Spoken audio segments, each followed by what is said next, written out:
You're watching Power Nation.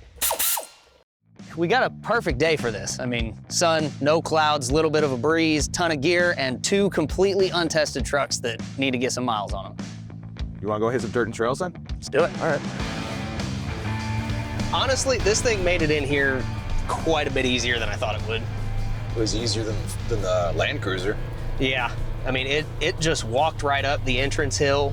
It made it up to the staging area just fine. I mean, honestly, for what is essentially a bone stock truck, I'm pretty impressed so far. Yeah. I mean, this is the era where trucks were still all metal. You know, they were made for work, not comfort like they are nowadays. Yeah. Let's see if she'll cut through here. And bump. There it is. Snap it around, snap it around, snap it around. Ah! Oh, oh, oh, oh.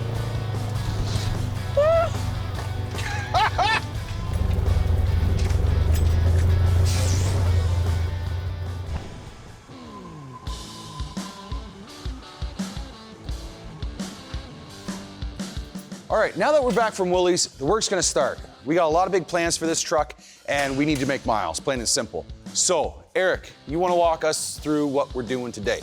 Well, I think it's gonna be easiest if we get started taking all the body panels off. Everything but the cab's coming off this frame, and that'll give us a lot easier access to get the drivetrain and suspension out once we get it up on the lift. So I think that's a good place to start. All right, cool. Pop the hood. All right.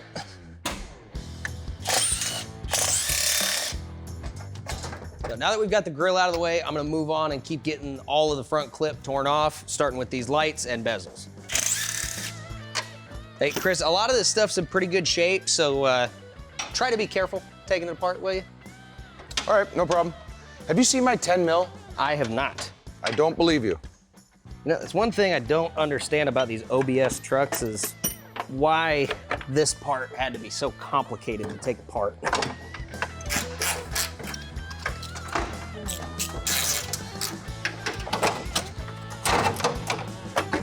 Oh, there you go. Push it my way. All right. There you go. Take it, Sweet. take it. I got it. So these 2 bolts here, the captured nut on the backside has broken loose. So all they do is they just free spin.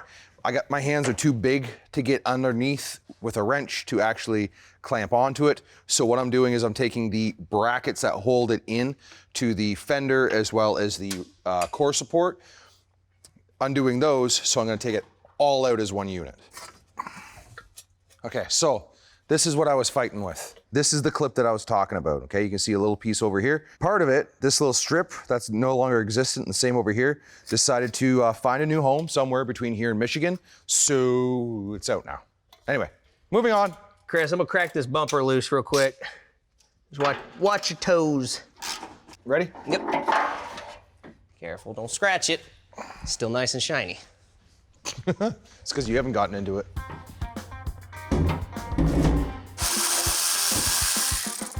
All right, off we go. How about competition? Competition? Yeah. Whoever gets the fender off first.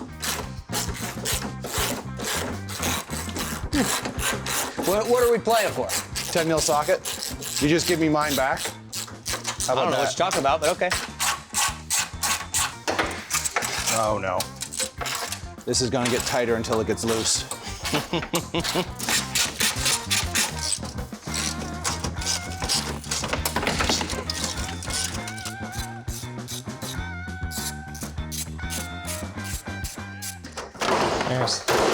There you are. Time. Yeah, Come on, buddy. But now, who's sweating and breathing heavy and who's just chilling? Hey, man. I won. Okay, windows down.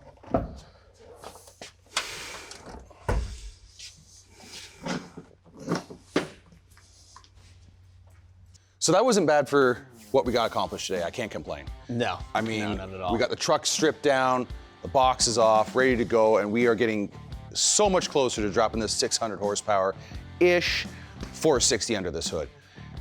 After that, I mean, we got so much we want to do. I'll just run through real quick. Yeah, I think so. So on top of adding this big block under the hood, We mentioned wanting to make sure that this was as old school as possible, just kind of get back to the roots of American 4x4. So we're gonna do a little bit of custom stuff on the interior. We'll get to that later on. I think style-wise, we can't go wrong with throwing a big chrome triple double roll bar in the bed. Obviously, we're gonna have to upgrade these axles. We got a custom 9-inch outside we still gotta bring in. Go ahead and take this fuel tank out, put a fuel cell in the bed for safety. Then when it comes to the suspension department, we are going to be running with a 6-inch lift, 35-inch tires, and they are going to be chunky. You're going to hear this thing coming from a mile away. It's going to sound like a World War II fighter plane. It's going to be great. Now we are going to start the prep work on our Rhodes Racing roll cage that we got from Summit Racing. And the first thing that we're going to do is we are going to prep the ends of these tubes. So you can see how the cut is 90 degrees to the side of the tubing. I'm gonna knock out all the slag on the inside with a carbide burr, and the outsides I'm gonna put a chamfer on it with the belt sander, and that'll give me more room for the weld just to wet out at the toes, and it is just gonna look perfect.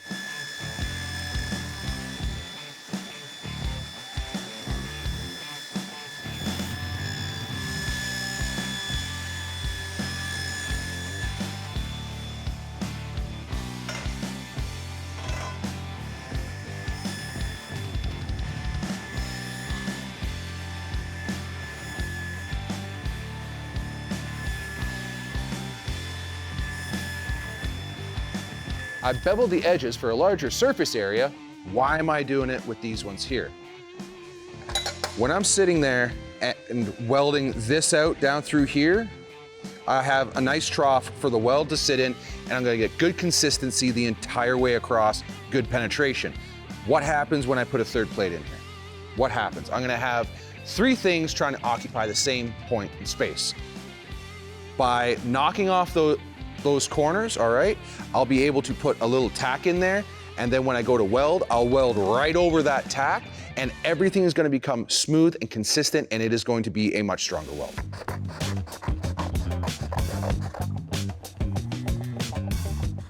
So we have this angle here that we have to deal with. I don't wanna come north of this top plate here, so I'm going to just roll out that bottom a little bit.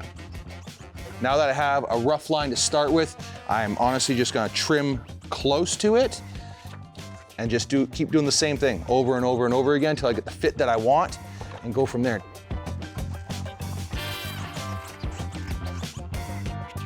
Right now we have a very close general shape to what I want. So what I'm gonna do is, now that I have the general shape laid out, I'm going to do the same thing that I did for this here. I'm gonna draw a line on the backside. That's gonna give me the shape, and then we're good to go.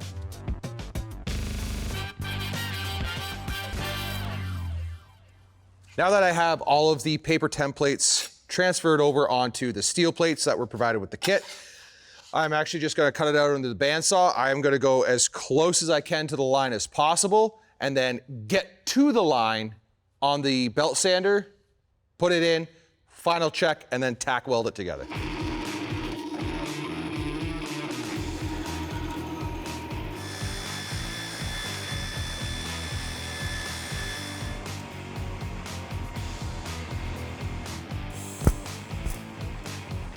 Now I am done tacking up the driver's side box. Now I'm gonna install the hoop and carry on from there. Don't worry about the paint.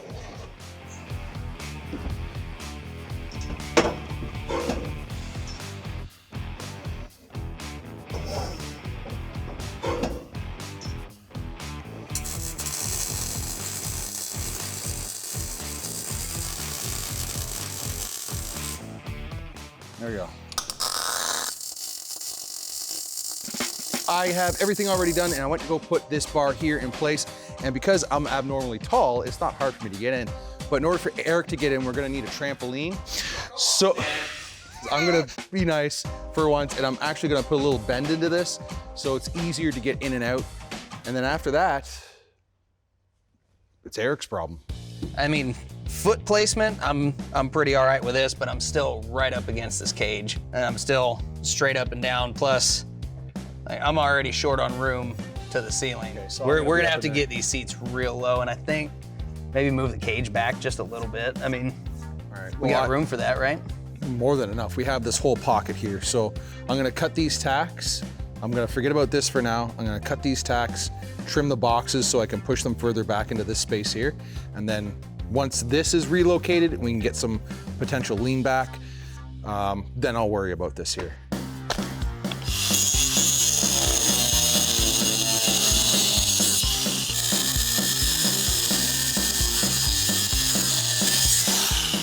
Oh, that's heavier than I thought. Perfect. I got it. Yeah.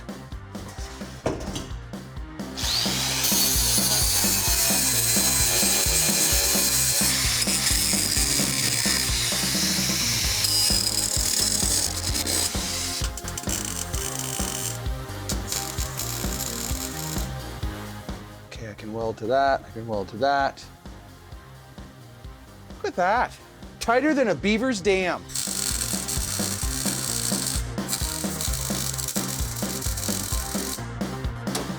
Okay, for creature comforts and function, I'm gonna put a bend here, roughly about 10 to 15 degrees, lowering this down. This way, while we're riding and everybody's having fun, elbows can go out and nobody gets hurt. So let's go over to the bender.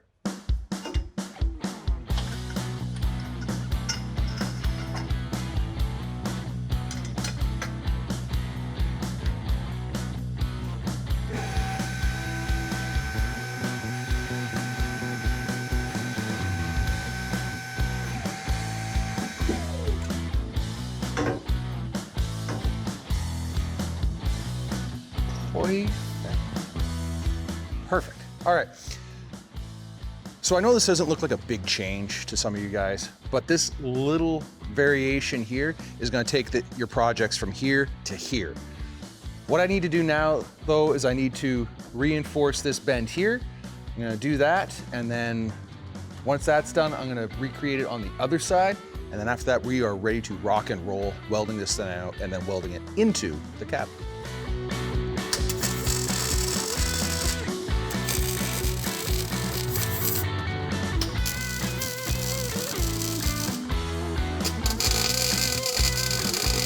Now that we have our hoop and all the accoutrements that go with it, I'm gonna weld it out. I need to think, how am I gonna weld this out?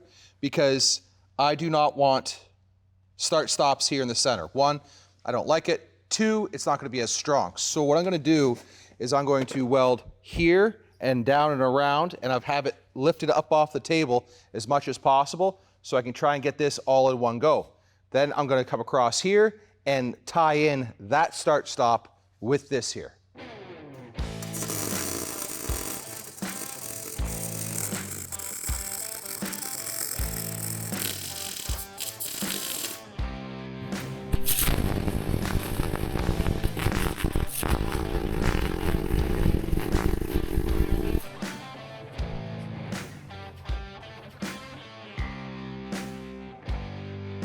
All right, roll cage is done.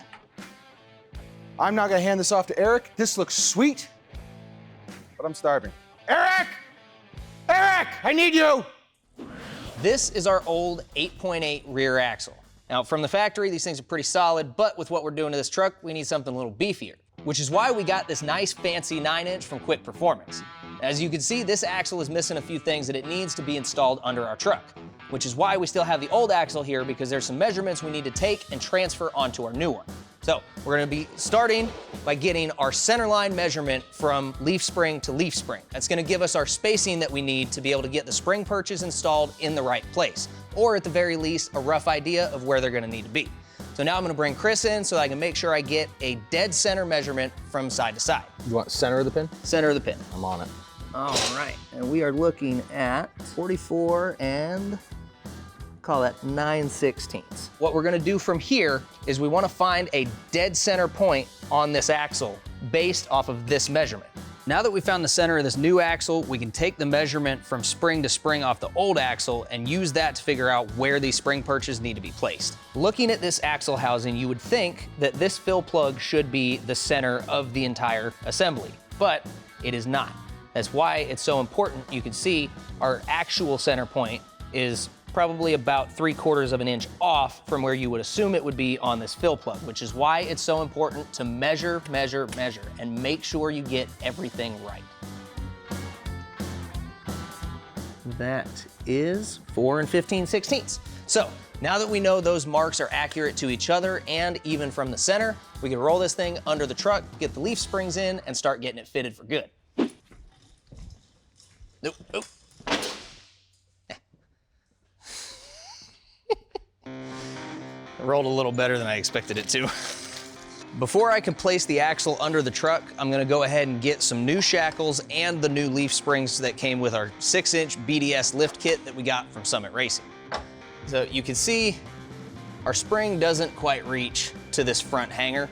So what I'm gonna do is I'm gonna take a C-clamp right here, and that's gonna squeeze the springs together and spread those eyes out so it actually reaches and we can get this bolted in.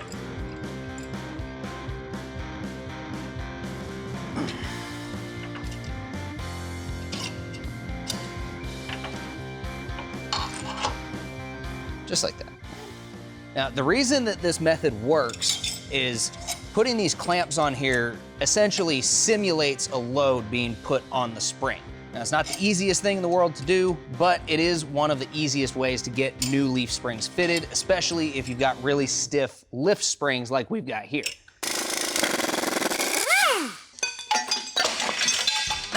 The only part that I care about right now off of this old axle is gonna be these factory blocks. And that's because I went through the lift kit installation instructions and it specifies to reuse these. So we're gonna snatch them both out and have them ready to go.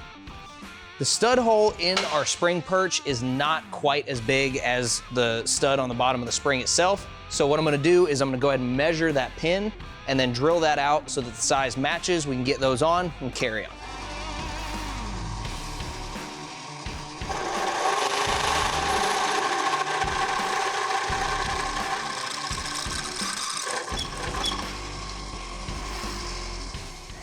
Double check. Oh yeah, that is perfect. All right, send it.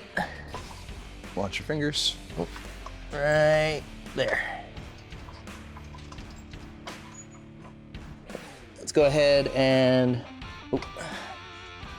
we're just about, okay. There, we got that side in. All right, go ahead.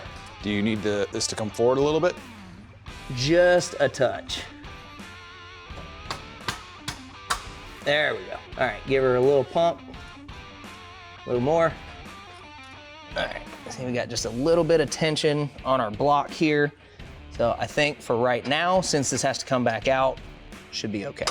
We could always come back with a wrench or a ratchet, tighten them up a little more later on. Now that we've got our angle set and all of our measurements are where we want them, I'm gonna go ahead and get these perches tacked on.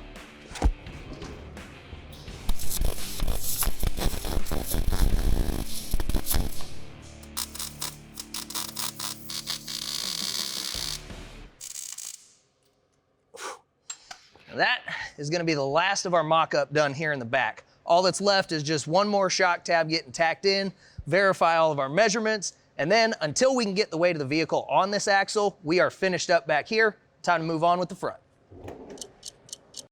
I spent all morning getting the front end of this truck torn apart, which means that we now have our steering linkage, brakes, axle, and suspension all down on the floor, ready to get tossed for the most part. We're gonna save a few things and reuse them, but a majority of it's gonna go away. Now during the teardown, we had a couple of casualties, a few tools, some parts, but that's to be expected when you're taking apart 31 years worth of Mother Nature trying to keep stuff stuck together. But what I wanna talk about now is all these new parts we've got over here. So to get that axle reinstalled, we've got brand new internal components from Torque King 4x4 that's gonna cover everything. I mean, everything from the diff all the way out to the hubs. And once we've got that done and got our axle reinstalled, we can move on and top it off with the rest of our BDS lift kit that we got from Summit Racing, and then we'll round it out with a new set of EBC pads and rotors. Now, I'm super excited to get this done, get the truck back on the ground and see how it's gonna sit, so let's get to it. Now, our first step here is gonna be to get our new radius arms installed. And as you can see, there is quite a bit of difference between these new ones and the old ones that we pulled out. Now, because of that size difference, we gotta move the bracket a lot further back, about a foot. And that's gonna put it back here compared to the old one sitting up here.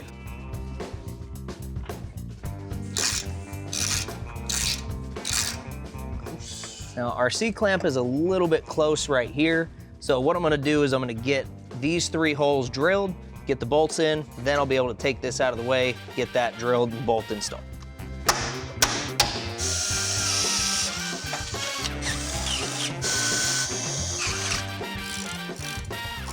Okay, now go on there. Now, before I can actually install this drop bracket, we got this template that came as part of the instructions in the kit. It's gonna show us exactly where we need to drill new holes to replace the bracket we just cut out. Now that we've got the axle in place, we'll go ahead and get this pivot bracket torqued down. There we go. Now it is finally time to get this big honkin' coil spring installed. Now that we've got our spring in, the last thing we've got to do over here is going to be to get this shock installed, and then we can call the lift kit on the passenger side finished up. Now it's important to keep in mind here that we are just doing this for mock-up. Now once everything goes on, we're going to get the truck back on the ground, make sure everything's fitting right and sitting right. Then we'll go ahead and take it back off, get some paint done, and then do our final install. Looking at our housings, you'll notice that there really isn't a whole lot of difference between them. Now they look a little bit different, the ribs are placed differently, but what really matters is that the mounting, the flange on the front, and the bolts on the side are in the exact same place and same configuration, which is what's gonna allow us to put this Dana 50 housing into a Dana 44 axle beam. But the real difference comes in when you look at the ring gears. So the factory Dana 44 ring gear is 8.5 inches in diameter, and it was running a 373 gear ratio. Now that in and of itself is a problem because our new rear axle has a 410 ratio. So we've got a 410 ratio gear set and a 9-inch ring gear compared to the old 8.5, and that's gonna make it that much easier for this thing to handle more power and turn some bigger tires. In addition to all the actual parts that Torque King was able to give us, they also provided a majority of the tools needed to get this stuff installed. Also, they gave us all the fluids needed like grease, RTV, and thread locker, plus all the technical manuals we needed to get things like our backlash and torque specs all done right. It's time to go ahead and get our brand new EBC brakes on. This is EBC's S5K Yellow Stuff Pad and GD Rotor Kit. You'll notice these rotors are drilled and slotted, and that's gonna help with heat dissipation so that when we are going hard on this thing, we don't have to worry about it. I do wanna talk about these pads real quick. These pads are a low dust, low noise, high friction compound that's gonna increase our stopping power up to 30%. So as long as you follow the proper break-in procedure, these things are gonna give you a nice long life. With the rotor on, we'll get our outer bearing installed. We can go ahead and get our spindle nuts installed. We've got our torque wrench set to 20 foot-pounds. With that, we've got our brake discs buttoned up. Our last step before we can get this thing back on the ground is gonna be to get our steering linkage done. And now this isn't just any old steering linkage, and it's not just any old install. This is coming at you with a Summit Tech tip.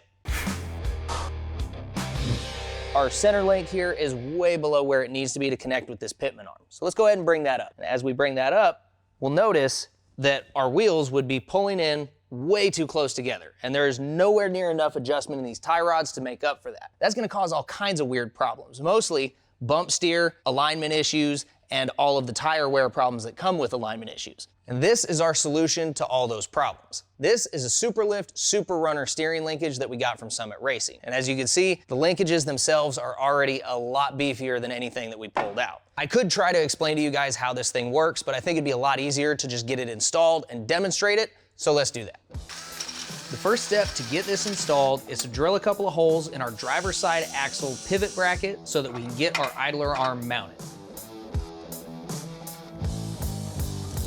After the idler arm is installed, we can go ahead and get our new center link in.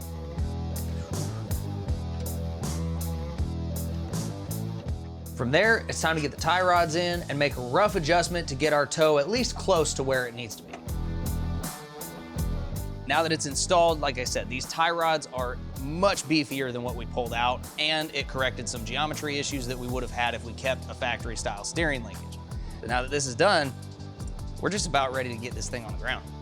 We're installing a set of 17-inch Pro Comp wheels that we got from Summit Racing, wrapped up with some 35 by 12.5-inch wide Super Swamper SSRs that we got from Interco.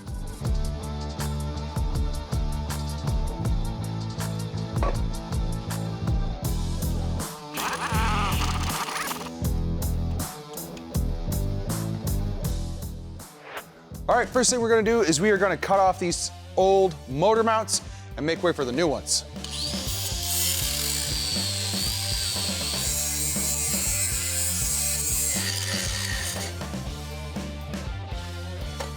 Now that that's off, I'm gonna start fabricating the frame side motor mounts to get that 460 mounted. I got my cardboard CAD done, and as you can see, I got two different patches here. This little guy here is the first way you can do it. Make a patch to fill the hole, weld it in, and you're good to go. What I wanna do is make a bigger patch. Reason for that is it's gonna cover the top all the way down the side, so I'm gonna have strength in two different planes, and it's gonna give me a larger area to put the motor mounts for the motor.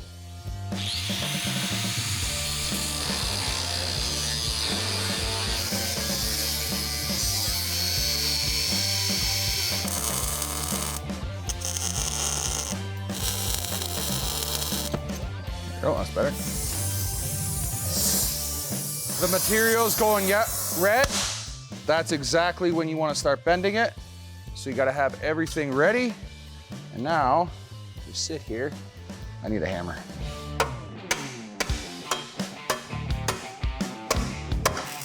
Now I'm going to do the same thing down here, just below those tacks, and just keep working it in. Because if I weld it with this tension on it, what's going to happen? It's going to want to pull against itself. And if I'm welding and one of the tacks lets go, it's just gonna be a pain in the butt.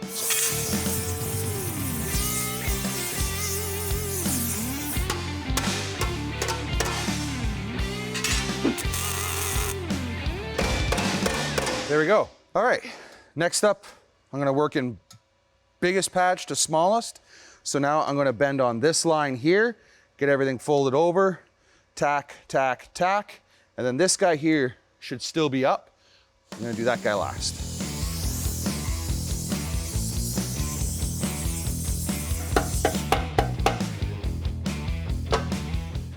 All right, now you need to be careful when you're throwing this much heat into that plate. It's going to want to form easily. I mishit right here and hit into the hole that's behind it, and the material boom, deformed a little bit. It's not the end of the world. It's not gonna look great. But once we get that big block on top of it, nobody's gonna see it.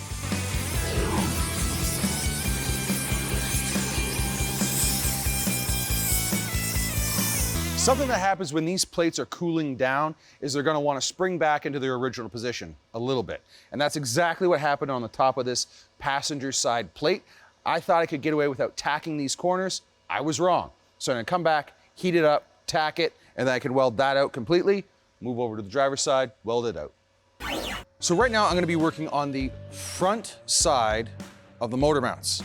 Why? Because I'm gonna be building off of the K-member that is in there, which is gonna give me lots of strength, lots of stability, and it is going to give me a great starting point to then build the back side of the motor mounts. We'll get to that in a minute.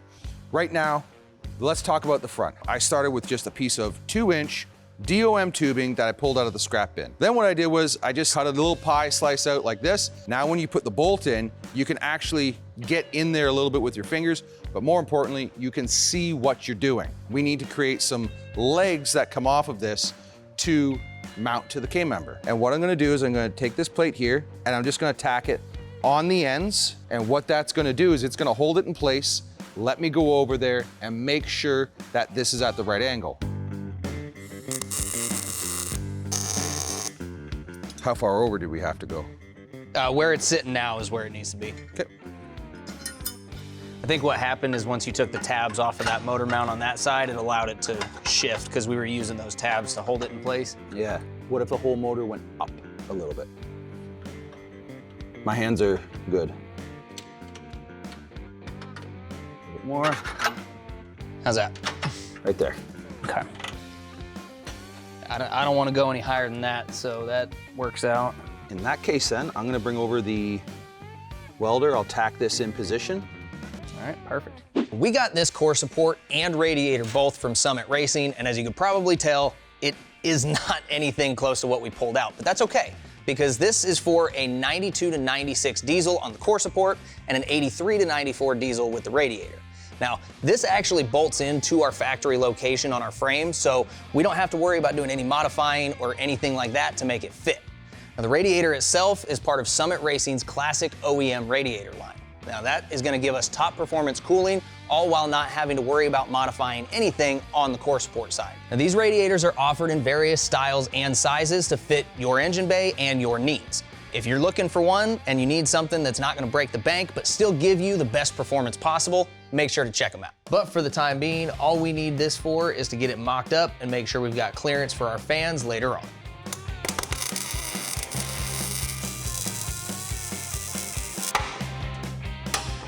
Didn't move.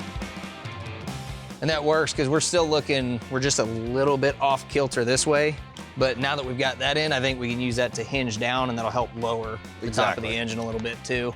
Now that this is done, I'm gonna move on to the driver's side. Now that this is all tacked in place, you can see I have this big gap right here. I have to fill that. I'm gonna plate that in later on, but for right now, this is perfect so we can keep the train rolling. I mean, you scratch the paint off the bell housing. Ah, man, we gotta start over.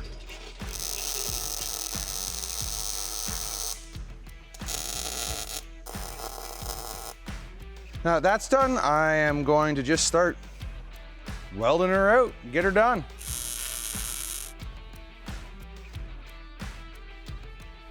Now that we have the front part of the motor mounts built, fabricated, welded in their forever home, we're gonna move to the back. That motor, it's pushing out 600 plus horsepower, okay?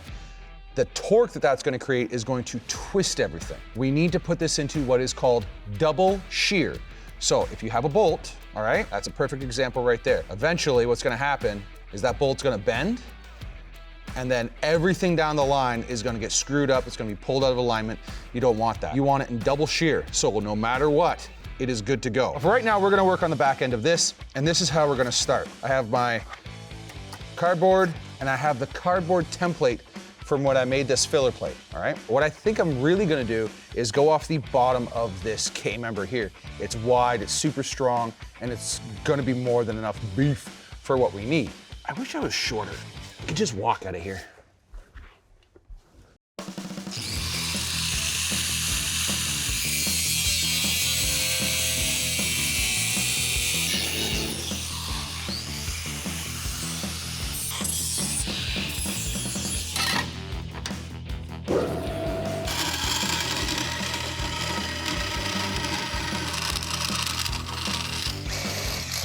These drill bits could be used as a deburring tool. So you see how on the top side here, I just kiss the surface with the next size up. But on the back side, we have all these burrs. We don't want that. So you just take this, that's all you do. Just enough to knock the burrs off, chamfer the corner a little bit, and you're rocking and rolling.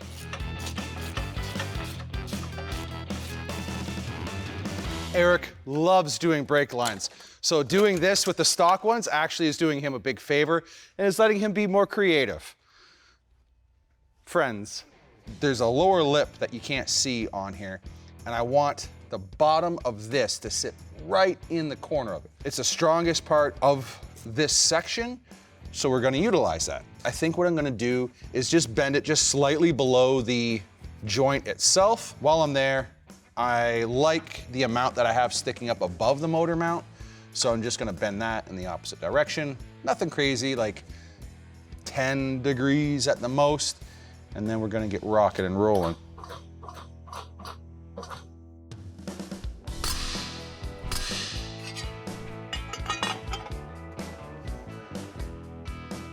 So I finished up the driver's side rear engine mount, and I did it as its own assembly over on the table. It's all welded out and ready to go in. I'm gonna tack it in here with the Forney welder. And one thing I wanna point out, when you're doing stuff like this and you need bushings to be able to go in and out, always give yourself a little spacer. So I used a 1/8 washer on both sides. Now we're gonna move over onto the passenger side. It's more or less the same thing. However, I did have to box the frame a little bit to give me something to mount off of. Plated in the back, simple bend with some material here, and then another simple bend. It is gonna go in here more or less like that, and then I'll weld her all in and we'll be good to go. Where's my helmet?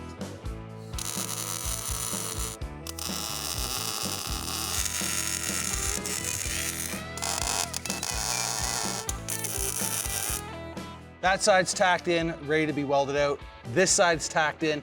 I am not ready to weld it out completely yet. I have to do this in steps. This back plate, I want to weld that to the K-member, and then I got to do that from the inside. So if I put this in, I'm not going to have enough room. So I'm going to undo this bolt here, pull out the motor mount, give myself a little bit more real estate.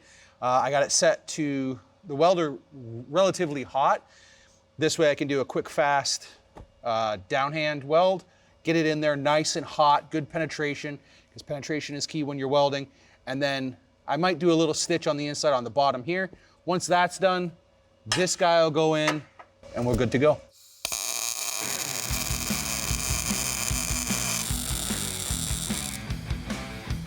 Now with the passenger side done, I'm gonna move over onto the driver's side, pull up the motor mount, weld it in place, and then keep moving forward from there.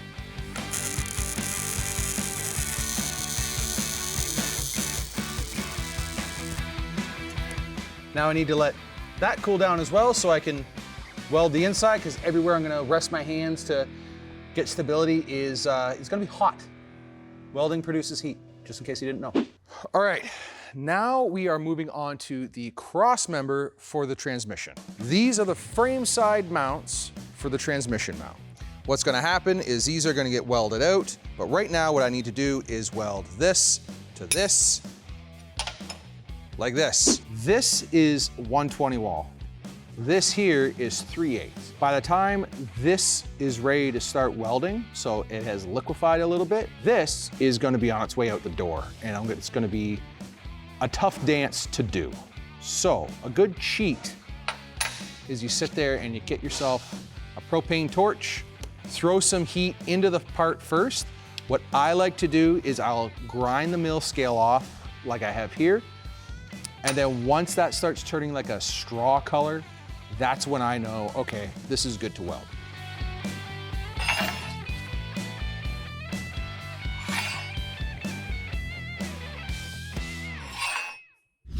All right, now that we have these made up, let me show you where we're actually gonna put them on the truck. I'm gonna have to sit here and plate the frame. Somewhere underneath the cab, the transmission mount is gonna live, as well as the transfer case mount is gonna live. The issue is where? We got 600 horsepower under the hood. The frame needs to be able to take it, along with the weight. So what I'm gonna do is I'm gonna crawl underneath. I'm going to plate underneath the entire cab. So when we do go to mount these, I got tons of real estate to put it on wherever I want.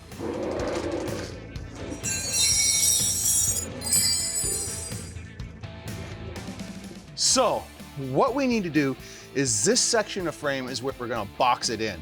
I need to remove this bracket, which is one of the original cross members, this exhaust hanger. Then I'm gonna take some cardboard, put it on there, trace it, and then it's gonna be a bunch of in and out, testing, fitting, all that good stuff. But then we'll get going from there. Let's go.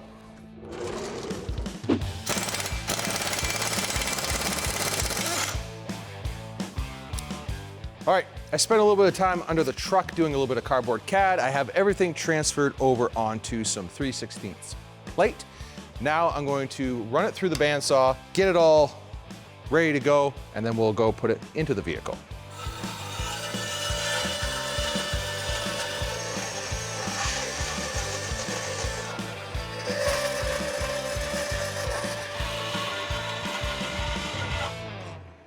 I want to cut out these details here. I'm cutting this out on the bandsaw. Could I switch over to a plasma cutter?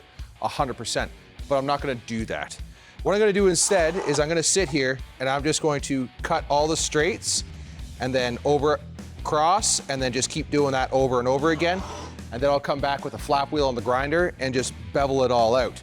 You can cut radiuses and arcs with a bandsaw, but a lot of it depends on the thickness of the blade and how deep it is. So this is a 1/16 wide blade and a 1/2 inch deep. It's a 3-inch radius I want to cut, and it's just gonna bind up, and I'll either break the blade, and this is a brand new blade, so I don't want to do that, it's good and sharp, or it's just gonna bind the blade, which once again, isn't what we want. So I'm just gonna sit there and just slowly take pie cuts out, and then smooth it out with the other thing.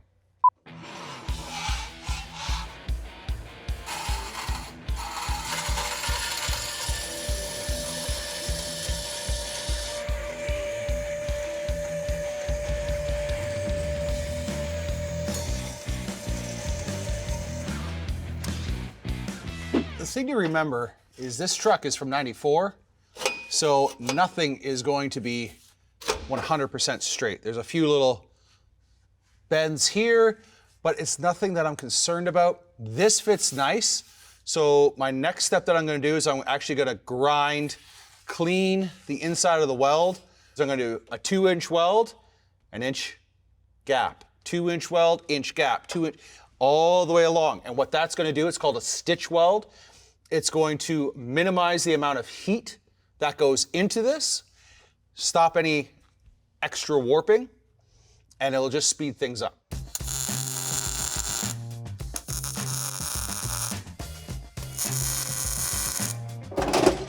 Another point to make is wrap your corners, okay? And I'm not talking well up to the edge and then reposition and then go over here and then wrap it. No. If you can sit there and in one motion go all the way around and come down, you're gonna have a stronger weld. Reason being, the force that it's gonna take to actually pull this plate off is gonna be through the roof to begin with. But in some applications, if you don't do that, it's gonna be easier for this weld to start cracking at the edge than any other one of these welds. It's gonna look better, it's gonna be stronger, and it's just good practice welding in uncomfortable positions.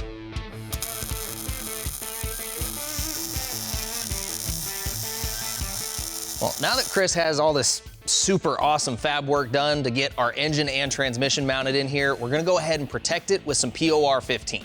Now this stuff is a permanent coating. It's gonna make sure that it is protected from rust for the life of this truck. Now this is a 3-stage process, so you're gonna wanna start with their cleaner degreaser, wipe everything down, let it dry, then you're gonna move on to your metal prep. Now this is an etching compound, and what this is gonna do is it's gonna create a better surface for that POR to actually bite into, so it does actually become permanent. So what you do with this is you go ahead and you either brush or spray it on, keep your surface wet for 15 to 20 minutes, then once that's done, you're gonna wash it off with water, then you're ready to move on and actually get the POR done. And while Chris was getting everything on the truck side prepped, I was over here getting our transmission ready to be installed to our engine. Normally this is a pretty straightforward process, but as you can probably guess, this isn't exactly a factory combination, taking a 385 series big block and mating it to a Tremec TR4050. This adapter plate that came with the kit ended up being just a little bit too narrow. So we had to add in a little bit of extra distance, so I went ahead and made my own spacer plate out of some 3/16 steel. Now that we've got everything ready to go, we've got our bell housing run out measured and we know that we're good there, we're gonna leave the clutch and flywheel out for the time being just to get some fitment done, because we can go ahead and do the clutch measurements and install once it's in the truck. So our first step here is we gotta get our adapter plate and our spacer installed onto the bell housing. Now this is pretty straightforward. Since we're only using 3/16 plate as our spacer, we don't have to worry about the length of the bolts. We're still gonna have plenty of engagement into these threads. Okay, hold it there. Come straight. Whoa, whoa, whoa, too fast, too fast. All right, so now that this is actually attached, all we've got left to do is get those 4 bolts torqued down, switch our cherry picker to the engine side, we can go ahead and test fit it again.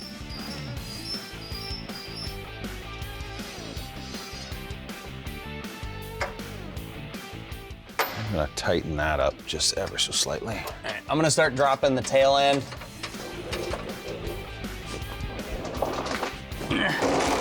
What is this? I got sick and tired of playing with, or trying to do stuff with springs in the way, so. So take the lines out. I did take them out of the way. There's a right way, there's a wrong way, and then there's the and then marine there's that way. way. There's There's that the way. I don't marine even know what to way. call that. I'm just trying to embrace. Let's just get this done. Drop her on down. Drop her down.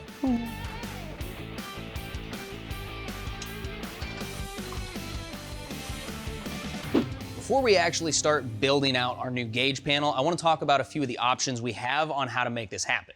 So what I've been thinking, I'm going to go over 3 of them with you guys. So first we have the original cluster, which we can take apart in pieces, which we're gonna be doing no matter what. And we could try and fit a panel in there and then fit our gauges in to that. We could take the actual dash panel and try to fit something inside of here. The most complicated option, we could go back to the truck, build a whole new panel to replace this thing and put the gauges straight into that, plus adding in any switches or anything like that that we may need. I don't think I'm gonna go that route just because that's a lot more time and a lot more material and effort. So let's get this torn apart and see how well these gauges are gonna fit inside of this cluster.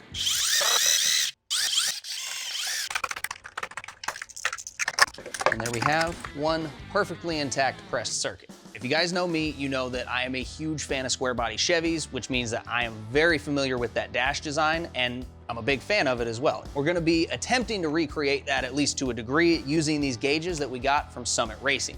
Now, these things are actually Summit Racing brand, and they are all electric, come with everything you need to get them installed.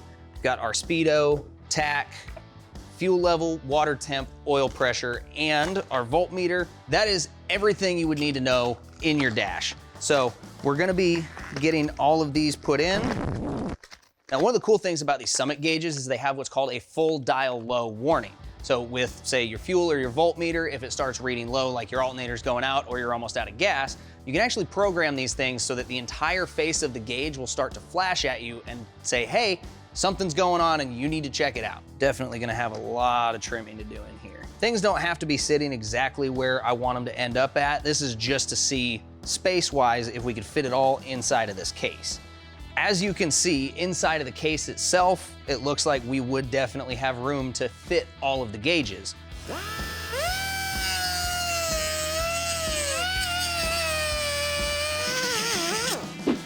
As you can see, this thing looks a little bit different than it did before, but that's for good reason. So I chopped out the entire back section so that we've got room for the gauges to actually sit in.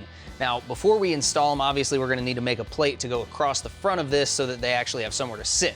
But for right now, we're just getting our fitment dialed in. So we're gonna put that bezel in right there, just do another test fit, see if any more clearancing needs to be done. Got a small gauge in here. We could scoot that over a little more if we needed to. Looks like we will definitely have room to get these in here. Now that I'm done clearancing all of our plastic pieces, I'm over here in the metalworking side of the house because I need to make a plate for the gauges to actually mount to. Now, I'm gonna be using this piece right here as a template and just get a rough outline here. Now, I could use this, but I don't wanna have to cut these pins off because that's what's gonna help locate everything back where it needs to go, and we are going for that factory fit back into our dash. Now, while I'm working on this, Chris is out back behind me, and he's working on finishing up the cross member for our transfer case. Now, this outline is gonna be a little bit rough just because I can't get this piece all the way flat onto our metal. But that's okay because leaving a little bit of a gap around the outside gives me a little bit more to work with to make sure we can actually get this thing fitted in properly. Like I said, templating off of stuff like this isn't always the easiest, but it's a lot easier to take more out than it is to put it back.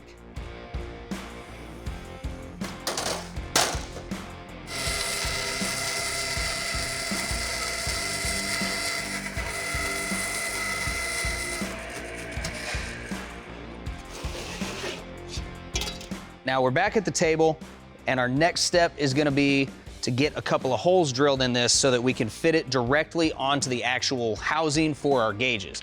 Since we're just doing it for these alignment pins, we might be a little bit off marking this way, but that's okay because we can come back and slot those holes out just a little bit, and that'll actually give us a little bit of movement to make sure this thing gets fitted perfectly. Now that I've got this plate all fitted and ready to go in between these two pieces of our dash, we're gonna go ahead and get that done so that we can start making our marks to install the gauges. At this point, you do want to start being a little bit more careful with your plastic because you got to remember we have cut out a majority of this structure. So especially around the edges, it's getting a little bit flimsy. So just keep that in mind. Another thing to keep in mind when you get to this point is you do not want to use the edge of this bezel as your mark because if you drill it to that size, well, the gauge is just going to fall right through. So we're going to be using these retainers that actually clamp the gauge onto this plate. We're just going to place the edges of this on the marks that we just made.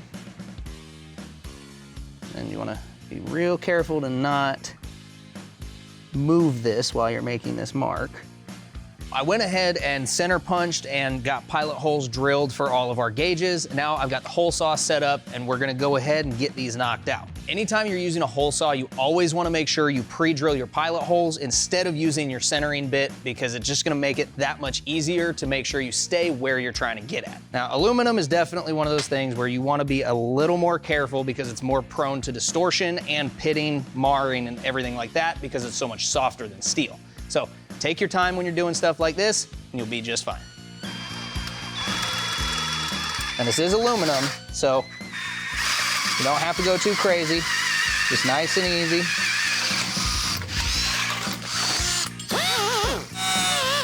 Now that is gonna give us all the information we might need off of our dash, and it looks real good. Looking at this now, looks like we are gonna have to clearance just a little bit out of this right here. And then, like I mentioned earlier, a little bit out of our centerpiece right here. And then the same thing on our outer bezel. That way we've got a better view of our voltmeter. But I think this thing looks awesome, and I'm pretty confident we can go ahead and call this finished up. You guys go bug Chris for a little bit. All right, while Eric has been doing that, I've been over here working on the transfer case. Now, I got the transmission in, now I have to get this transfer case settled home, but I think I got it figured out here. We're gonna do a custom cross member in this and just hang it completely. I want it to be a little bit lower than the output of the transmission. This way, it's not as steep of an angle going from the transfer case back to the rear axle. And for the front, I actually don't have to worry about that because it's gonna be rotated ever so slightly.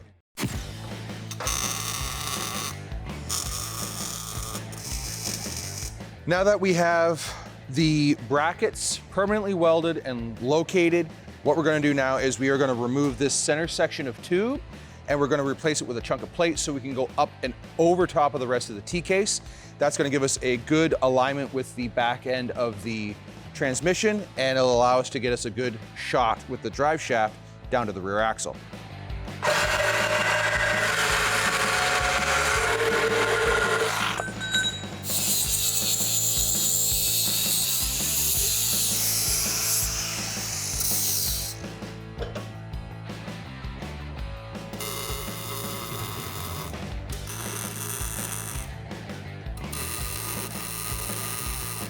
Now, weld her out, move on to the next bit.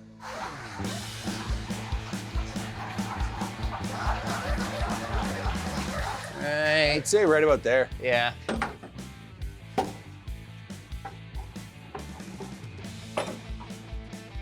we go. You wanna drop one in the back corner? Dude, I am too old to be climbing over this stuff. So go to the other side of the... Dude, I still have to come in from the top.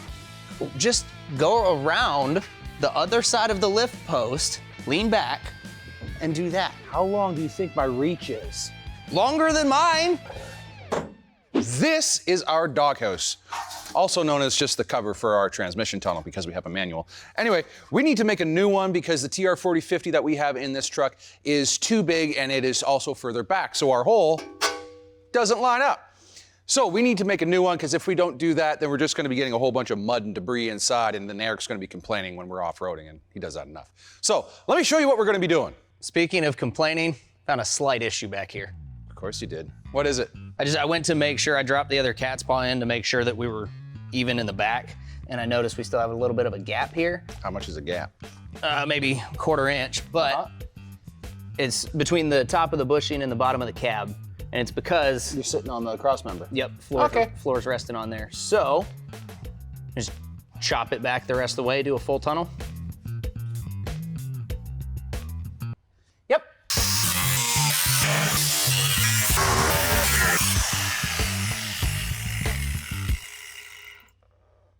Dang it.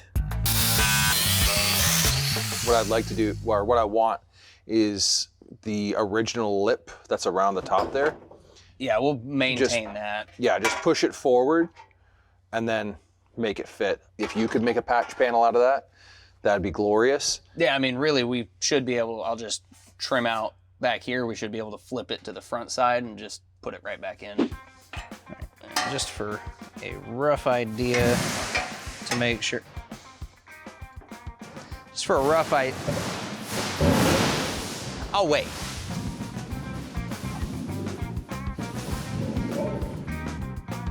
Would you like a hand? Sure. I knew it. I knew it. Anyways, now.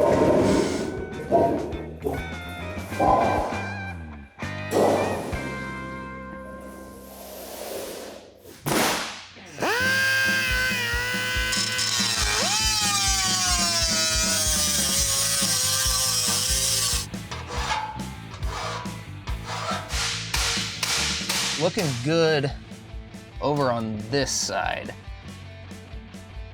Everything still lines up. Over here, we've got this ear that comes off the top of the transmission case, and that is touching right here just a little bit.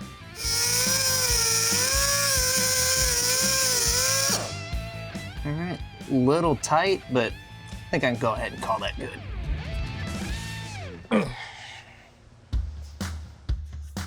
On the back end of the transmission tunnel, it narrows itself in. So what I'm doing is I'm obviously going to recess it in, but I need to take out 2.5 inches. So I'm actually gonna cut out 2, and then I'm going to form 1. So this is the edge that I need to form. And as you can see, it's nice and flat, all that good stuff. I'm gonna start up here, go all the way in, and you can see how it makes a little indentation like that. When I go all the way across, what's gonna happen is I'm gonna be able to take this piece here, lay it on top, and it's gonna be recessed down just enough so I can spot weld it along, and it's gonna look nice and factory. Because now what I need to do is I need to start grafting the doghouse into the front section of this, and that's gonna be interesting. With a lot of fitting, a lot of tacking, I've managed to get the transmission tunnel and the doghouse fitted together the way I want. Now I'm just welding it in place. So now that Chris has this transmission tunnel pretty well buttoned up, I can go ahead and get in there and start on our wiring. Now let me show you what we're using for that. American Auto Wire Highway 15 Plus Universal Wiring Kit. Now, I've used a ton of American Auto Wire products here and I absolutely love them, especially for stuff like this, and let me show you why. So you know how when you make spaghetti, you pretty much always make way too much of it? Well, that's what this factory wiring is like. And this is just what was under the dash, and it is a disgusting amount of wires. And it's not even all of it. There's still some stuff that had to be cut out to get it out of the way. We're gonna be able to make the right amount of spaghetti using the American Auto Wire kit that we got. It's gonna simplify the entire system down to just what we need for this thing to run, drive, be street legal, and have all the accessories that we're looking to add on. Let's get started. We've got to start with the hub of our entire wiring system, and that's gonna be this fuse panel that's gonna control everything else. All of this is labeled along with all of the wires we've got inside this box. They tell you what they're for, and they're labeled every few inches all the way from front to back. First things first, we're gonna go ahead and find a place to put this. We've got a little bracket back here that mounted some factory modules that we're not using anymore. So I think what I'll do is take this and we'll just stick it right in like so, with just a minimal amount of clearancing off of our plastics in here. We'll have plenty of room for the wires on this primary plug to sit and not rub on anything. And then a little bit more clearancing on this side will give us plenty of room to have a full harness going up into all of our connectors here.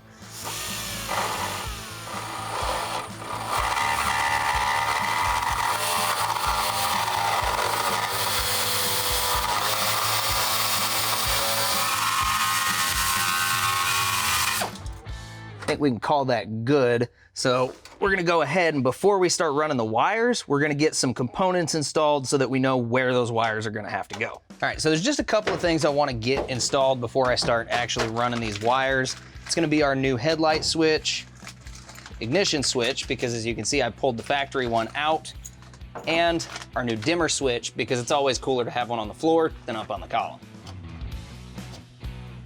Yeah.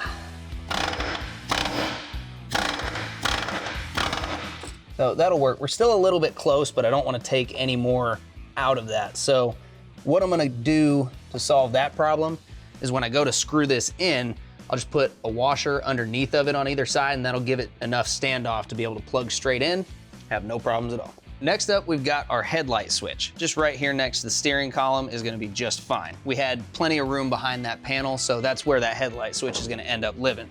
Now, we do have one last thing to install before we get to the actual wires, and that is our new ignition switch. Now, these American Auto Wire switches are pretty slick, because you'll notice this plug is what's gonna handle all the main power in, starter, and all that. And we've got 2 more pins here for ignition hot and 2 extra pins for accessory power for anything like a radio or other stuff that we might be wanting to add in. So it's just a nice little added feature that comes with these switches. New rule, we are not adding door bars to anything until all the interior work is done from here on out. Like I said, we're not using our factory switch, and I could probably find a way to make this work inside of the column, but that would be a ton of modifying that I just really don't want to do. So we're gonna go ahead and mount it up here on the other side of our dash panel.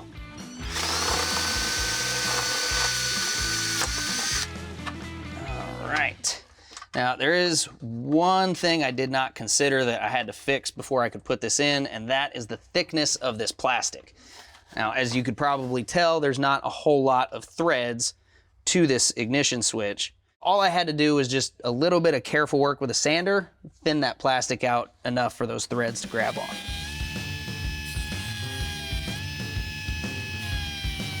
That ought to work. So again, just verify our positioning. Straight up and down.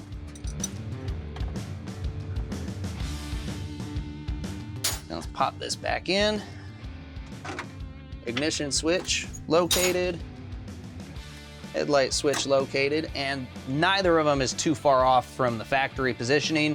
I mean, obviously this is on the dash instead of the column, but it's still relatively close, and with older Ford trucks, that's actually a pretty common place for it to be, so I don't really see a problem with it. I gotta get out of here again.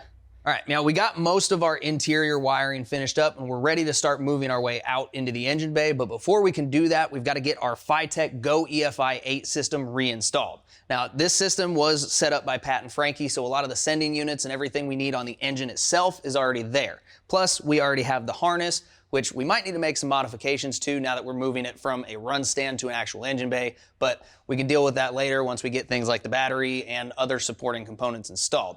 But I want to show you guys just how easy it is to get one of these systems connected, because even if you don't have this stuff pre-installed like we have here, it doesn't take much to get it there. All right, so first things first, we're gonna go ahead and get all of the engine stuff reinstalled. Super helpful. These plugs only go one way, so you're not really running a risk of getting anything mixed up there. Now, a lot of this, we're gonna have to do some rerouting. I just wanna make sure we get everything plugged in and make sure we know how much room we've got to work with. All right, so out of this 4-pin connector, we have a black wire that's gonna run to our ignition coil once we get that installed. Now, this blue tack wire, that's there for other applications. Because we're running this style of distributor, we're not gonna be using it. Now we've got this yellow wire here, and that's for fan controls, and we're not sure if we're running electric or mechanical fan on this yet, so that's just gonna hang out as it sits.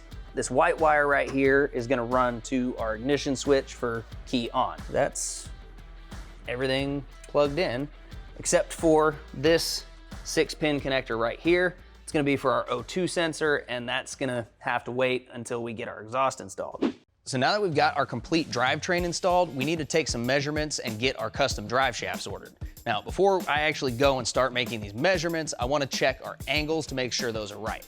Now, the reason that drive shaft angles are important, I'm gonna demonstrate with our original stub shaft out of our front axle. So you can see when it's straight, everything's gonna turn nice and easy. Start putting a little bit of angle on it, well, it gets a little more complicated.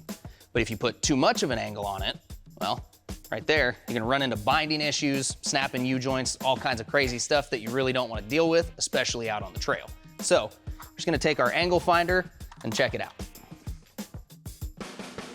So, the first angle I wanna check out is from this output shaft on the back of our transfer case. You wanna make sure you've got your U-joint straps removed, and you wanna make sure you're not using a side that has a bunch of grime and buildup like this one here. So we're gonna go ahead, stick our angle finder right there. Make sure that this is settled. Hey, Chris, you wanna come over so you can write these down just so we can keep track of it? Rear output on the transfer case, we got 4 degrees. Okay, Do you want a jack so that is vertical? I was actually just about to ask.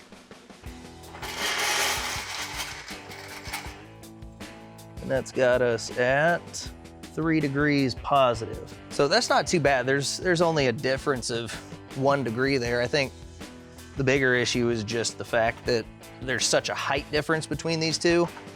So I think maybe when we go to order it, we order a double cardan on the front side just to be safe. What that is it's just a coupler that contains 2 U-joints to help with misalignments like this, height differences. It's gonna take a lot of the strain off of the joints. So yeah, I think that's probably something we're gonna look into. Now to do that, we would have to remove this yoke and bolt on a plate instead. So we're still gonna take a measurement with this setup just in case. I think at the end of the day, we're gonna end up throwing a different output on this and we'll probably go with the double cart. Now in our case, we've got fixed yokes all the way around on this transfer case. So we're gonna have to order what's called 2-piece drive shafts. It'll be a little easier to explain if I get out of here.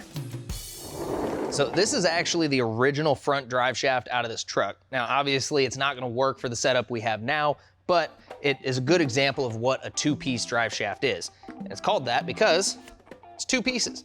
As you're driving down the road, your suspension has travel in it. So your drive shafts are gonna have to change length or position. Now, in the case of a 2-piece shaft, as your suspension travels, it's gonna change length to take up for that. In a regular setup with a slip yoke, it's gonna take that length up somewhere else in the back of the transmission. Now, the last thing we gotta do before we can actually get all the information sent out to the drive shaft company to get these things made is we need to know what U-joints we're running. Now, I've actually got 4 different sizes here in these 3 U-joints. So we've got a 1480 here, 1350, and this is what's known as a conversion joint. It's a 1310 and 1330. Now you'll notice that really the only difference is the cross size. Now, when you're measuring U-joints, that's one of the measurements you need to take is the width of the cross. Now, you can get that off of your yokes. We're gonna do that here in just a minute.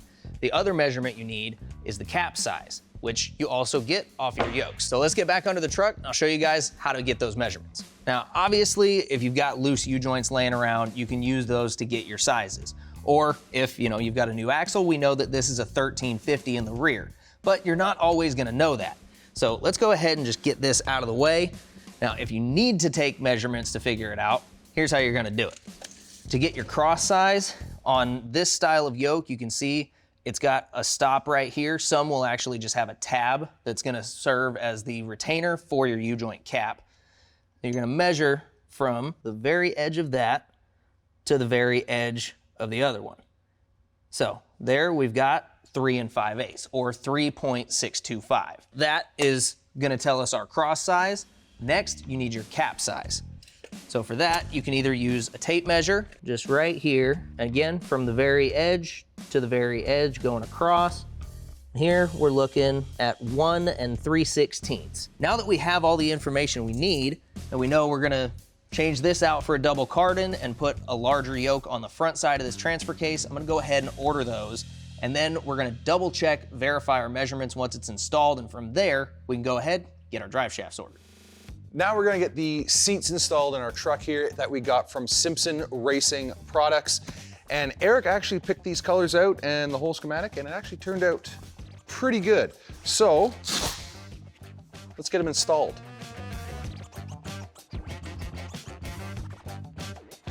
Now it's time to move on to the harnesses. Eric chose these 3-inch wide Simpson Racing Products harnesses, and they are a bolt-in style. So what I had to do was grind off a little bit of the paint, weld on a tab onto the crossbar here, and then go from there. So now we're gonna bolt these in and carry on. There's several different types of seat belts out there, 3-point, 4-point, 5-point. A 5-point harness, which this one is, you have 2 over the shoulders, 2 that connect in the middle with the waistbands, and then 1 up through the crotch that connect everything together. The reason ideally you would go with something like this in an off-road application is so you stay in your seat. In case of a rollover, you're not going anywhere. This will suspend you in your seat if the vehicle's on its roof, which is what you want. It stops you from being a ping pong ball inside the cab. Next up, the exhaust. I had to make a few changes. This is the original header that I had planned on using, and I had to cut off the flange that came with it. Reason was I had to do some elbows and all that other funky jazz to get down between the bell housing, past the starter, past the frame, and it was a pain to get it in and out every single time. Not only that, the amount of bends that I would have had to cut and use that came in our kit wouldn't have allowed me to build out the rest of the exhaust.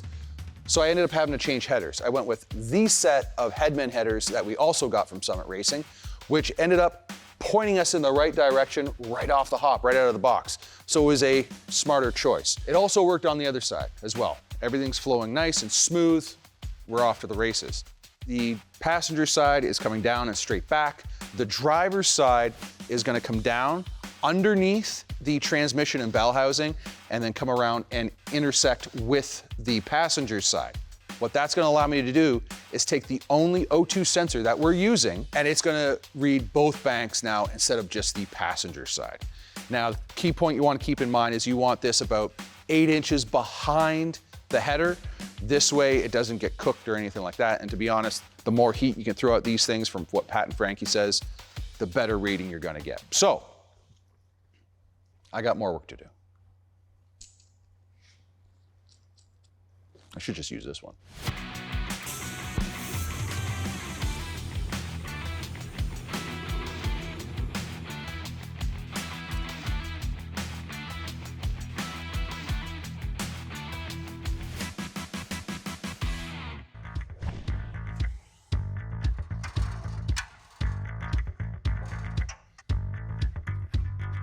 Now that we've got the core support on here, I mean, we've got plenty of room in here. I think we're gonna be able to get away with running a mechanical fan on here, which works for me. Now, we're gonna get a lot better airflow out of that, and I don't have to deal with wiring up electric fans, so win-win. I can clearly tell you played 0 sports in high school. Nope, I was too busy working. So what we're doing here, putting just the driver's fender on, is Chris has to fabricate an intake because we don't have a whole lot of clearance between that throttle body and the hood. So we need the hood on, but he still needs access in there while it's attached. So putting this on is gonna let us install it, and he'll still be able to get in there. Yeah, we've got quite a few adjustments we're gonna have to make here. Oh, we're gonna have to shim it. What'd you do with those shims? I don't know. It has been so long. This is why we can't have nice things, Chris. Probably should have took the bolts out before we put this thing up here, huh? All right, so alignment-wise, we're not too far off.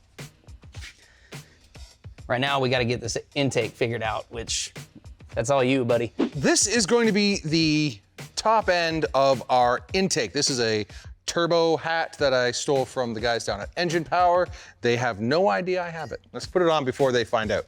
Could you open the hood, please? Yep. All right, my plan is to have this sit like that. And then have some tubing come out, and then have our filter in a box, or even honestly just hanging out right about here.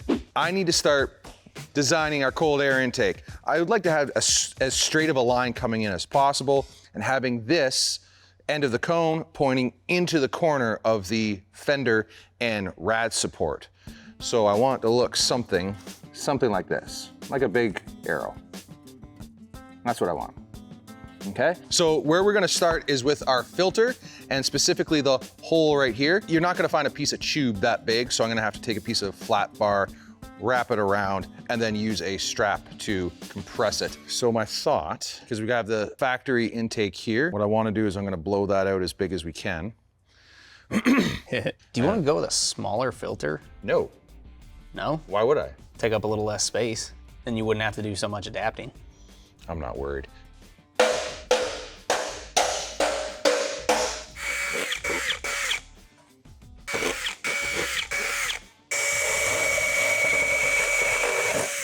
So what I'm doing with this knob here and crank assembly is there's a threaded rod, and this whole arm, this whole top arm, goes through the body and into the machine.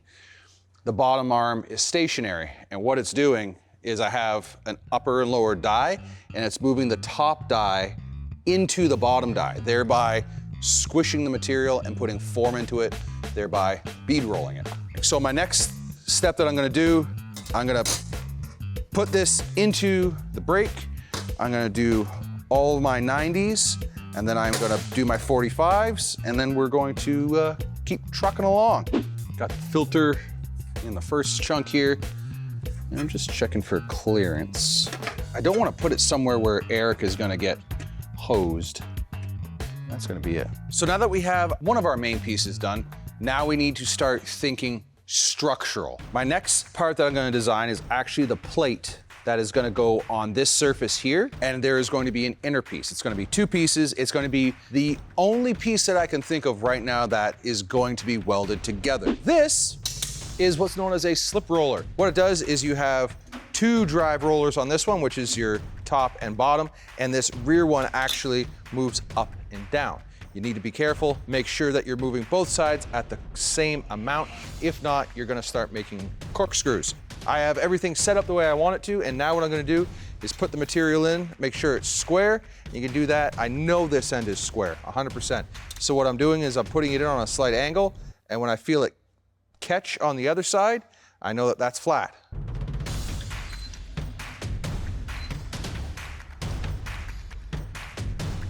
When you go to do this, never cut your material to the exact length that you need for your circle. So if you need a complete 6 inches of material to do your circle, don't cut 6 inches exactly, cut yourself 10. This is why. You can see how on the edges here and here, it's flat. I have to cut that out to make my circle. You know, I'm not far off all the way around. I am actually fairly content with that.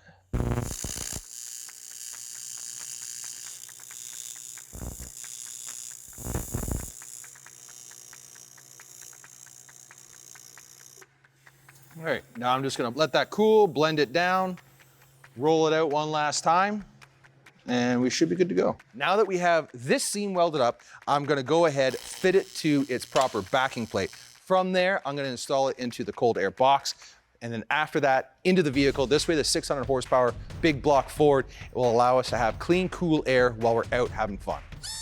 There are primarily 3 things that an engine needs to run. It's gonna be spark, which came along with the engine, air, which Chris just finished up, and the last thing is fuel. Now I'm gonna tackle the third leg of that triangle right here, and we're gonna do it using this Summit Racing aluminum 20-gallon EFI fuel cell. It's already baffled, so we don't have to worry about a whole lot of slosh, which we're definitely gonna be doing a lot of tossing this thing around. And it came with a pre-installed 0 to 90 ohm sending unit that is gonna jive perfectly with that Summit Racing fuel gauge we've got in the dash. Now, to actually get the fuel out of this nice, beautiful fuel cell, we're gonna be installing the last piece of our Phytech EFI system. That's gonna be this pump setup. These things are actually pretty straightforward, and there is a lot more that comes in the kit. It even includes instructions and all the parts you would need to convert your original fuel tank to an EFI tank to use this pump in it. But since we have the fuel cell and it came with a pre-installed bung for a 6-bolt fuel pump, we're gonna go ahead and just bolt everything right in. But before we can do that, we gotta take some measurements. We're gonna be measuring from the bottom of the fuel pump flange, so our measurement needs to be to the top of this flange right here. And that's looking just about 10 3/8. All right, so now we're gonna go ahead and snip that off, and then we'll do a test fit.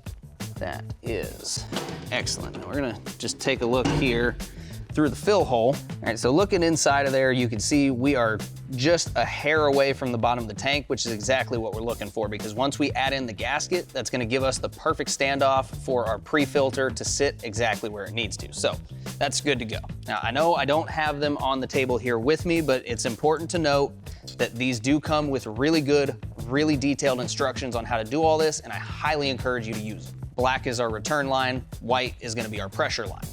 So what we're gonna do is make sure that we orient toward our line that we actually need to be using, just to verify that our depth is gonna be correct. We're gonna add our pre-filter, snap this on into place. Looking pretty good right there. So now, we'll mark on our pressure line. Slip our clamp on before we forget. Then we're gonna cut this at a 45-degree angle. Now, I'm gonna bring in our heat gun. Once it's softened up, we're not trying to melt it or anything like that. We're just trying to soften it up enough that we can put it over this nipple, and then it'll help create a seal that the hose clamp is gonna guarantee. Just like so. Now we can go ahead and put our zip ties on, secure this to the shaft. We're gonna go ahead and wrap our connector around just one time to shorten it up, take some of that length out, make sure it stays nice and tight with the rest of the assembly. Now these things can be kind of a pain, but just get that filter snaked in there. Don't forget your return line. Yeah, there we go. So now we just got to decide which direction we want to orient this. We're going to want it positioned so the lines come off of the side so that they can either go straight down through the bed in a bulkhead fitting or just with a simple pass through with some grommets on there to keep those lines safe. Take all these guys out so that we can line everything up. And you're not going crazy on torquing these things. You just want enough to hold it in. Make sure you get a nice, good seal. So now we're gonna take this up into the truck bed, figure out how we're gonna mount it. All right, so now that we're up here, we're gonna go ahead and figure out how this thing is gonna get mounted in this bed. All right, so we've got a rough marking of where this needs to sit. And the way I'm thinking is we're gonna use some of this 3/4 inch flat strap. I've already got one part made. We're gonna bolt this strap down to the bed. I'm gonna take another section of the same strapping and build a strap that goes off to the back of the tank and then down to the floor just like it does on the sides.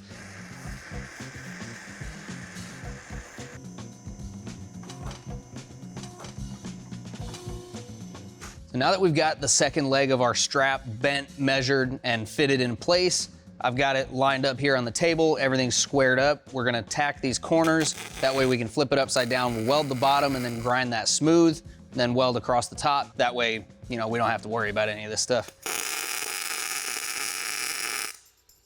That to me, looking pretty good right there. So the last thing we've got to do to get that fuel cell hooked up to our engine is to get our lines made. And what we're going to be doing that with is some AN line.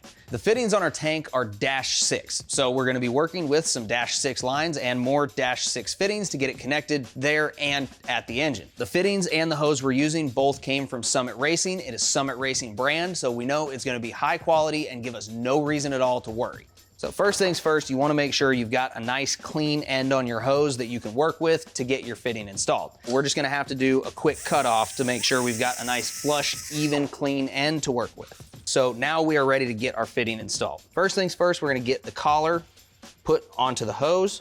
What you're looking for is on the inside, you want the end of the hose that you cut to be even with the bottom of these threads in as far as it can go. Once you've got this side of your fitting installed onto the hose, you're ready to put in the other half of your hose end. Now we're gonna do just a little bit of assembly lube on these threads here. This is gonna prevent these threads from galling up or seizing. Make sure you don't have any issues there. Now we're gonna go ahead, get this down as far as we can. Just like that, we've got a nice solid AN connection. It's ready to get fitted onto our fuel tank, run up to our engine. I've got to do a few more of these to get all of our lines done. I'm gonna finish that up and catch up with you in a minute. When it comes to safety, style, and all the small parts we needed to actually put all these things together and turn this truck into what it is today, we've got our friends over at Summit Racing to thank for that. I mean, really, the lift kit, the wheels, the core support, radiator. I could go on all day about all the parts that we got from them, but I'll just sum it up and say that this truck wouldn't have been possible without their help. And an extra special thanks to Knoxville Driveline for the set of custom drive shafts we got that's gonna push this thing down the trail. One of the last things we're gonna do before we actually roll this thing out of here is we're gonna go ahead and do an oil change because we wanna make sure that the oil that's in there is nice, fresh, and clean, so we're not gonna have anything to worry about out on the trail. And the oil we're using is gonna be this Schaefer's 10W30. What we're running here is Schaefer's Supreme 7000 Synthetic Plus Racing Oil. This stuff is made and formulated for high-performance engines like our 460 in Leadfoot. This oil offers superior film strength, excellent resistance to thermal breakdown, and it's got friction modifiers to help protect all your internal components so that you don't have to worry about any wear, scuffing, or abrasion. And with that, Leadfoot is complete.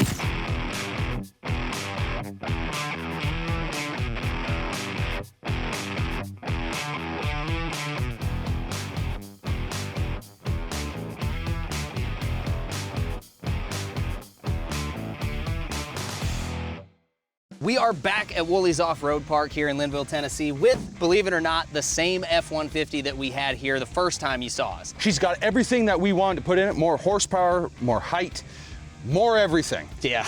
And I just want to get more trail time. Well, so let's go. Let's get after it. I mean, to say it's a world of difference from what we started with to what we've got now, that really is a little bit of an understatement. I mean, this thing is just ridiculous now. In all the right ways. Oh yeah. I mean, the entire goal here was build a truck that's just an old school, all-American four-wheel drive that has no purpose whatsoever except for being fun. And I mean, the sound of this thing alone should be enough to tell you it's a great time. Oh yeah. It's not something that you'd want to drive every day, but it's definitely something you want to drive every weekend. We're just rolling on through here. And for a trail rig, that's what you want. You don't want to have to sit there and be always in it or on the brakes or whatever. Right. You want to be able to have it so it holds itself at a certain point. Being able to just drop it in that first gear and just crawl down, super nice. First up, doing donuts.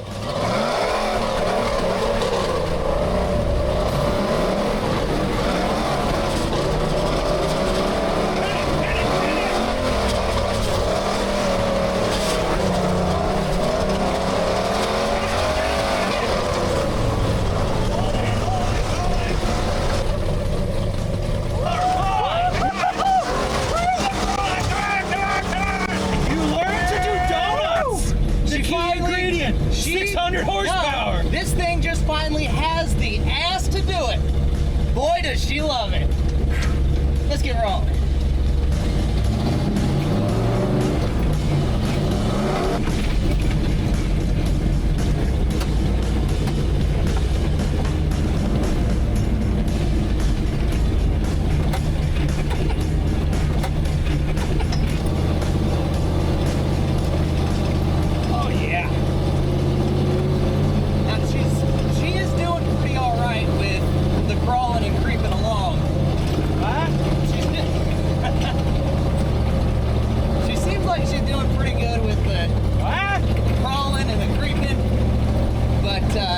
She definitely likes it a little more when you give her some of the beans, you know?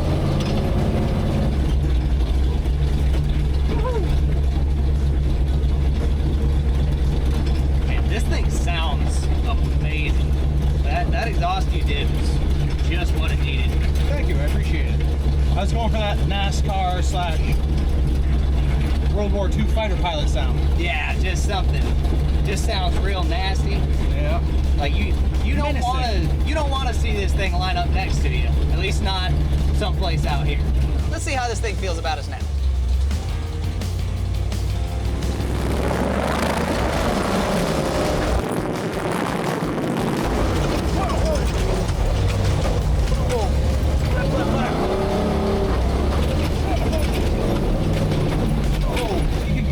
Here. Are we gonna be able to cut that? Yeah. Go, cut her wide. Oh yeah, true. Oh yeah, she is just loving it. She doesn't like going slow, but boy, you give her a little.